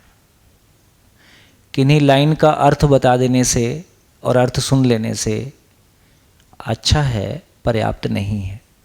आवश्यकता इस बात की है कि मेरे भीतर वो तीव्र इच्छा हो जाए कि यार मेरे को इसको पार करना है। तो बहुत सारी जो ये इनफॉर्मल चर्चाएं होती हैं जिसमें बहुत सारे कोर क्वेश्चंस आ जाते हैं, बहुत सारी कोई शेयरिंग आ जाती है, उससे कोई हमारा मन तैयार होता है। हाँ जी, पेज नंबर 10 हो गया। 11 10 पे डाउट था। बोलो बोलो। मामा जी 10 में छठे पैरा में चैतन्य क्रिया में कंपनात्मक गति ही संचेतना एवं वर्तुलात्मक गति यांत्रिकता है। कल ये बालमुकुंद भैया जी ने समझाया था, लेकिन वो मेरे में थोड़ा डाउट बना ही रहा। तो उन्होंने मुझे जैसा समझ आया, कंपनात्मक गति उन्होंने बोला जितना संतुलित, जैसे अब चैतन्य पक्ष के परमाणु में सब संतुलित है तो उसकी गति भी उतनी तीव्र है, तो उसमें ज्ञान और भाव दोनों की पार्ट रहेगा। लेकिन सेकंड पार्ट जो बोल रहे वर्तुलात्मक गति ही यांत्रिकता है, तो वो किस बेसिस पे बोल रहे? क्योंकि एक परमाणु में तीनों चीज़ होती है, घूर्णन गति, वर्तुलात्मक गति और मिला के होता है कंपनात्मक गति। तो जब कंपनात्मक गति ही संचेतना है तो फिर वर्तुलात्मक गति को यांत्रिकता किस लेवल पे बोल रहे? बढ़िया क्वेश्चन, ठीक है सबके लिए। तो देखिए इसको ऐसे देखें कि एक तो ये हमारी क्लैरिटी है कि केंद्र में केवल कंपनात्मक गति है, परिवेश में केंद्र में घूर्णन गति है और परिवेश में घूर्णन गति सहित ऑर्बिटल मोशन है, वर्तुलात्मक गति। और फाइनली केंद्र और परिवेश के सारे कणों की जो भी गतियां हैं उनके सम्मिलित प्रभाव के रूप में परमाणु में कंपनात्मक गति के रूप में पाया जाता है। तो जब हम वर्तुलात्मक गति कह रहे हैं तो उसमें परिवेश के पार्टिकल आ ही गए और केंद्र उसमें शामिल ही है। वर्तुलात्मक वर्तुल है तो किसी का केंद्र है तो ही कोई वर्तुल है, बिना केंद्र के वर्तुल आएगा नहीं। तो जब हम वर्तुलात्मक गति कह रहे हैं तो वो इकाई के होने का स्वरूप है। एक इकाई के, एक परमाणु के स्वरूप में होने का, है ना। एक परमाणु के स्वरूप होने का क्या मतलब है कि उसमें कोई मध्यांश होगा, मध्यांश में कुछ कण होंगे जो घूर्णन गति के साथ होंगे, और परिवेश में कोई कण होंगे जो वर्तुलात्मक गति के साथ होंगे और उसमें कंपन रहता ही, घूर्णन रहता ही। तो वर्तुलात्मक गति परमाणु के होने का स्वरूप है। जब कंपनात्मक गति की बात करते हैं तो केंद्र और परिवेशीय जो कण हैं इनकी सबका सम्मिलित प्रभाव के रूप में कंपनात्मक गति है। और कंपनात्मक गति का इतना ही मतलब हुआ कि जो परिवेश के कण हैं वो केंद्र के नज़दीक आते हैं, केंद्र से दूर जाते हैं। इसका मतलब है कि जो परिवेश है वो कोई फिक्स ट्रैक नहीं है, है ना। वो ट्रैक ऐसे ऐसे आगे पीछे हो ही सकता है। तो पास आता है तो उसको अपनी दूरी पे रखता है, दूर जाता है तो उसको निश्चित दूरी पे रखता है। इस क्रम में ये वाला कंपन मिला। तो ये जो कंपन है, तो कंपन किसी परमाणु के रहने का स्वरूप है। कंपन का मतलब है कि अब ये दूसरे परमाणु से जुड़ेगा तो कैसे जुड़ेगा, तो इसका एक प्रकार का कंपन है। ये एक प्रकार का कंपन दूसरे परमाणु के कंपन के साथ में कैसे जुड़ेगा, ये उसके रहने का स्वरूप हो गया। तो एक क्लैरिटी हमारी बनी कि कंपनात्मक वर्तुलात्मक गति परमाणु के होने का स्वरूप है, होने के स्वरूप को यांत्रिकता कहा। ये ठीक है। कंपनात्मक गति किसी भी परमाणु में रहने का स्वरूप है। रहने का स्वरूप का मतलब है कि दूसरे परमाणु को कैसे पहचानेगा। कैसे पहचानने का मतलब है कि उसका कंपन का स्वरूप कैसा है, तो दूसरे का कंपन का स्वरूप कैसा है, उसमें मिलके कोई पहचानने का स्वरूप बनेगा। तो ये जड़ में भी है, चैतन्य में भी है। जड़ में ये कहा गया है कि कंपनात्मक वर्तुलात्मक गति ज़्यादा है, कंपनात्मक गति कम है। जड़ परमाणु और चैतन्य परमाणु में जो अंतर है, चैतन्य परमाणु में कंपनात्मक गति वर्तुलात्मक गति की तुलना में ज़्यादा है। इसको कैसे पहचाने? इसको कैसे पहचाने कि ऐसा है? यदि हम जड़ परमाणुओं को देखते हैं तो जड़ परमाणुओं में उनके होने का स्वरूप हमको उनका भौतिक स्वरूप दिखाई देता है। यदि कंपनात्मक गति को कहें तो वो उसका प्रभाव है। तो यदि चैतन्य इकाई को देखते हैं तो चैतन्य इकाई में उसके होने का स्वरूप काम करता दिखाई देता है कि उसका प्रभाव काम करता हुआ दिखाई देता है। आशा विचार इच्छा के रूप में उसका प्रभाव ज़्यादा मतलब प्रभावशील है। होने के रूप में जीवन एक कण के स्वरूप में छोटी इकाई है। तो यहाँ से हमको ये स्वीकार होता है कि चैतन्य इकाई में कंपनात्मक गति का स्वरूप ही उसके रहने का स्वरूप है। उसका जो आकार है वो उसके रहने का स्वरूप नहीं है। बात पहुंच रही? चैतन्य इकाई में मिनिमम आशापूर्वक जीता है उससे अधिक कल्पनाशीलता पूर्वक जीता है, उससे अधिक ज्ञान पूर्वक जीता है। तो आशा पूर्वक जीना पशु में, पशु शरीर को चलाता हुआ जीवन आशा पूर्वक जीना, मानव शरीर को चलाता हुआ जीवन कल्पनाशीलता के साथ में जीना, और जागृत मानव ज्ञान के स्वरूप में जीना। तो बेसिकली इसको इतना ही कहा कि एक कंपनात्मक गति का ही व्यक्त होना है।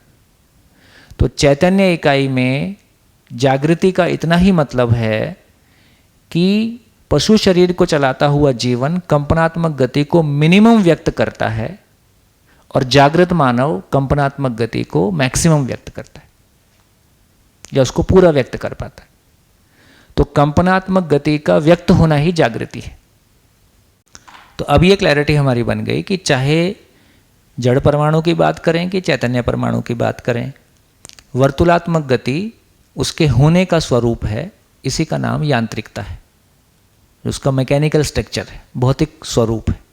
तो भौतिक स्वरूप वर्तुलात्मक गति से तय हो रहा है, रहने का स्वरूप कंपनात्मक गति से तय हो रहा है।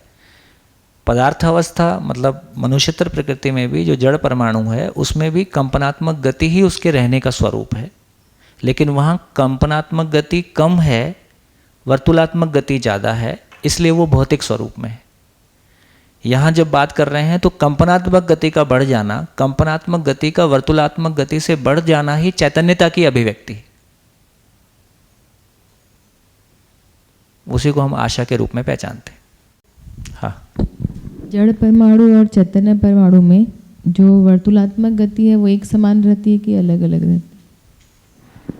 जड़ परमाणु और चैतन्य परमाणु में यदि हम जड़ परमाणु की बात करते हैं तो मिट्टी, पत्थर, मणि धातु में वर्तुलात्मक गति लगातार बढ़ते जाती है ना, लेकिन फाइनली कंपनात्मक गति से अधिक ही रहता है वर्तुलात्मक।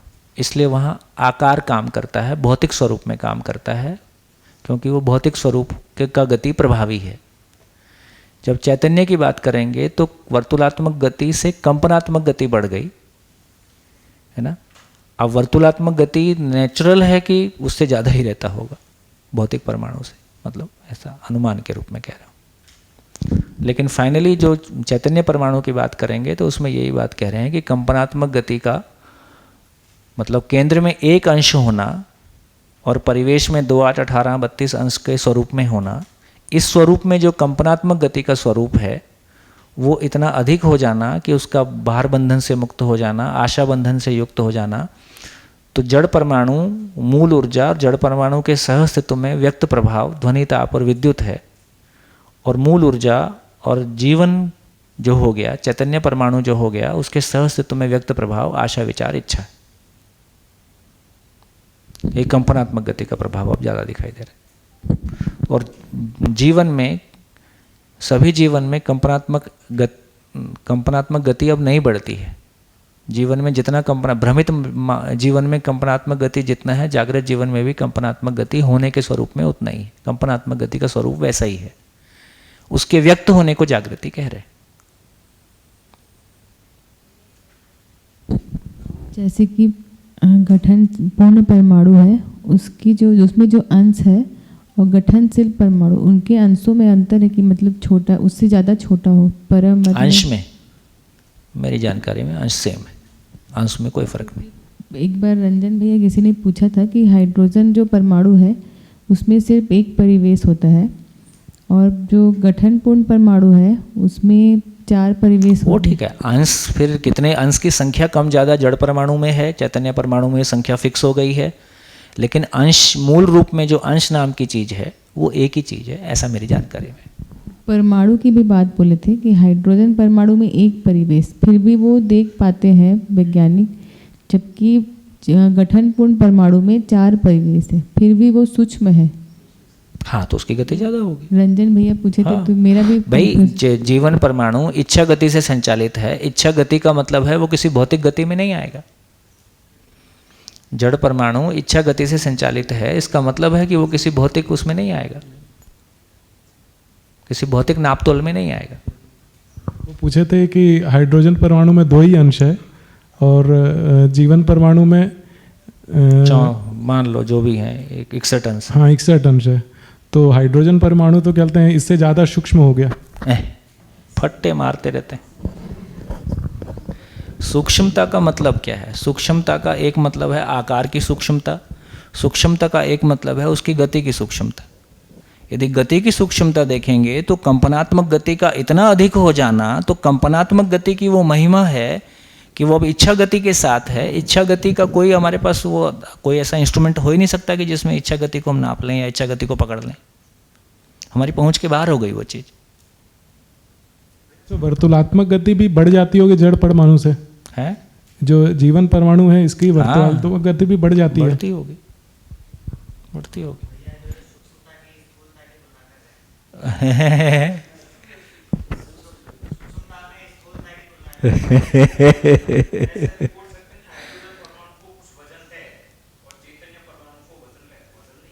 तो बाहर मुक्त कोई चीज होगी ना, कंपैरेबल ही नहीं है, कंपैरेबल ही नहीं है। अपन परमाणु के अंशों की संख्या गिन रहे हैं, ये भूल जा रहे हैं कि वो भार मुक्त है, ये भार युक्त है, ये चैतन्य है, ये जड़ है। तो कंपैरिजन ही नहीं है। तो ज़्यादा अच्छा है सूत्र वहाँ पकड़ के रखो। जीना समझ में आता है तो मरना समझ में आता है, मरना समझ में आता है तो मरने के बाद का समझ में आता है, और मरने के बाद का समझ में आता है तो जीवन पूरा पकड़ में आता है, जीवन पकड़ में आता है तो जड़ परमाणु पकड़ में आता है।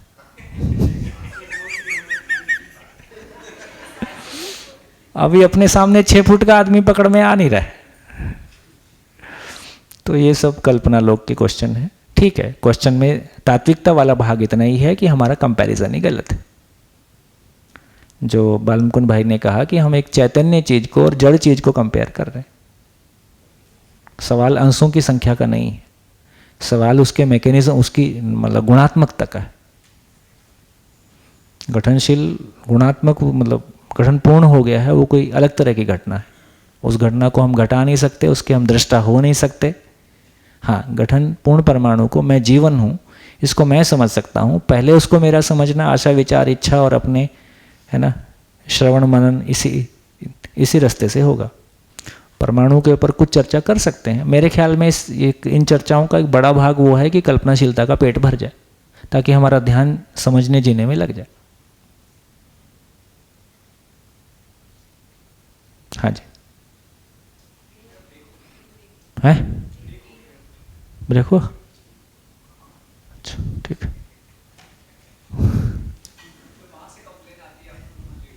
अच्छा नहीं कंप्लेंट मत कराओ।